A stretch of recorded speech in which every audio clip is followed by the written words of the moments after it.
4:37 local time, south of Sri Lanka, the sea looked empty. It wasn't. On the surface, the Iranian frigate IRIS Dena cut through the darkness at 15 knots.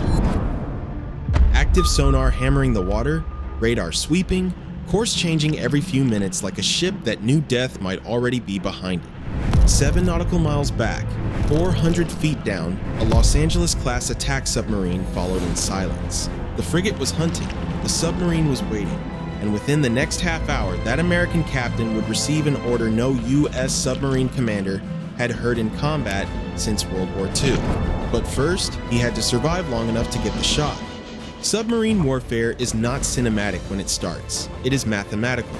Slow, frustrating, invisible. A submarine tracking a ship on passive sonar does not see a bright target on a screen. It gets a bearing, a direction, not a distance. That means the fire control team has to build a firing solution from tiny changes over time. 1 degree of bearing drift, then another. Feed that into target motion analysis, and eventually a blurry estimate becomes a usable track. Range, course, speed. But Dena's captain understood the game. Every few minutes, he changed course, randomly, sharply, just enough to wreck the solution the Americans were building. Every time the picture started to sharpen, he shook the camera, and it was working. The submarine's team kept rebuilding the solution from scratch while the ocean around them got louder, warmer, and more dangerous. Because this was not just a hunt, it was a race. 3 clocks were running, and all 3 favored the ship on the surface.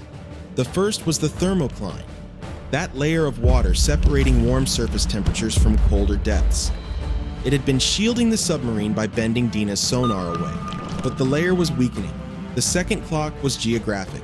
Dena was moving roughly parallel to the Sri Lankan coast. If she turned toward shore and crossed into territorial waters, the attack window could disappear. And the third clock was sitting on her aft deck, a Sea King anti-submarine helicopter. If that helicopter launched and lowered dipping sonar beneath the thermal layer, the submarine's hiding place would be exposed in minutes. So the American boat had a problem. It did not just need a firing solution, it needed authorization. And to receive that order, it had to rise. At depth, submarines can receive only the thinnest trickle of communication, enough for a message that basically says, "Come up," not enough for full execute authority. So if command was going to authorize the strike, the submarine had to climb to periscope depth, raise a communications mast, and briefly expose itself to the most dangerous thing in the ocean, a warship already looking for exactly that. Coming shallow meant leaving the protection of the thermocline. It meant entering the water where Dena's sonar worked better. It meant risking radar detection from a mast barely poking above the sea. Normally, that would be a gamble bordering on madness, but traffic offered cover. A massive South Korean LNG tanker was crossing nearby, throwing such a huge radar return that it dominated the area. The submarine's navigator had been tracking it carefully. If the boat came up on the exact bearing line between the tanker and Dena, the mast might vanish inside the merchant ship's radar clutter. At 4:48, the geometry lined up.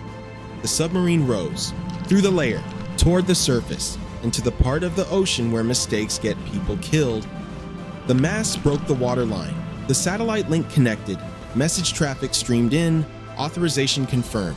The mast came down. The boat slipped beneath the layer again.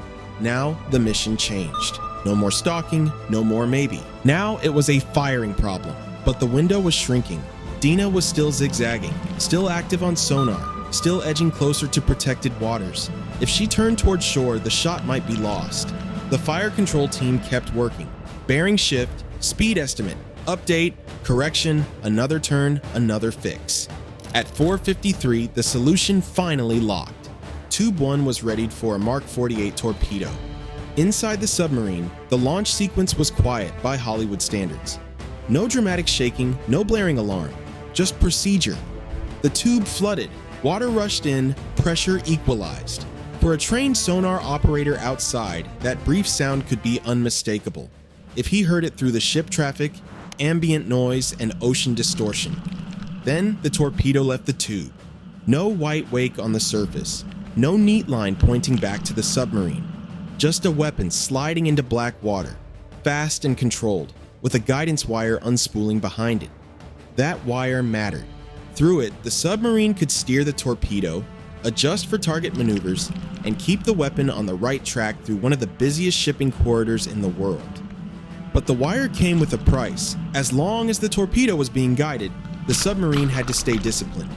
No violent maneuvering, no sudden sprint, no reckless turn that might snap the wire and leave the weapon to hunt alone. For those next minutes, the hunter was committed. Ahead, Dena kept moving. 5 miles. The frigate shifted course again. The technician corrected the torpedo through the wire, bending its path to preserve the intercept. 4 miles. The underwater terrain and depth profile tightened the envelope. Too shallow and the torpedo risked broaching. Too deep, and time favored the target. 3 miles. Dena pinged again. The sonar pulse washed through the water, sweeping over the torpedo's path. If someone aboard got a strange return, it would be brief, uncertain, easy to dismiss. 2 miles. The Mark 48 slowed enough for its seeker to begin doing what made it terrifying. Now it could hear. Its onboard sonar reached forward and found the frigate almost instantly.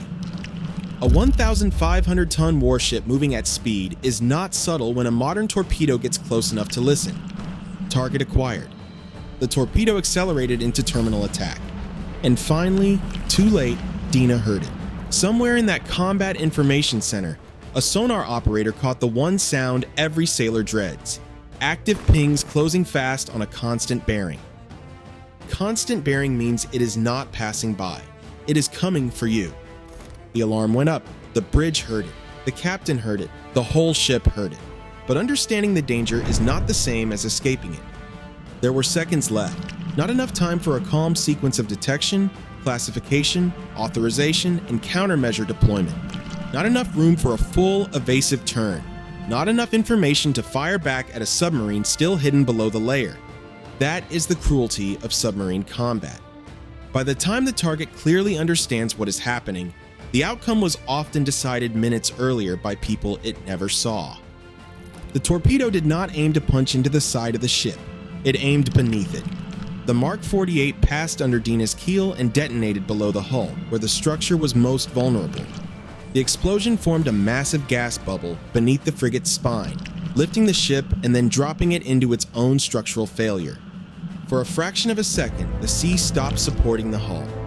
Then steel did what steel does when physics wins. It bent, it broke, and the warship started to die. But the strike itself was only half the story, because even after impact, the submarine was not safe.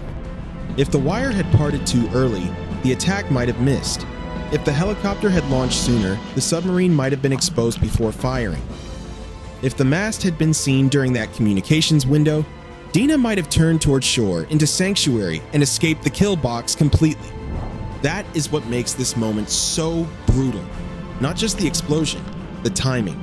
The thermocline had to hold and the tanker had to line up. The fire control solution had to survive the zigzags. The torpedo had to stay guided. And the target had to remain outside territorial waters just long enough. One wrong sweep, one early launch, one turn north. And this story ends differently. Instead, before dawn, south of Sri Lanka, a ship heard death coming with only seconds to spare, and never saw what sent it. By the time rescue boats reached the area, the ocean had already done what it always does. It closed, and the submarine was gone.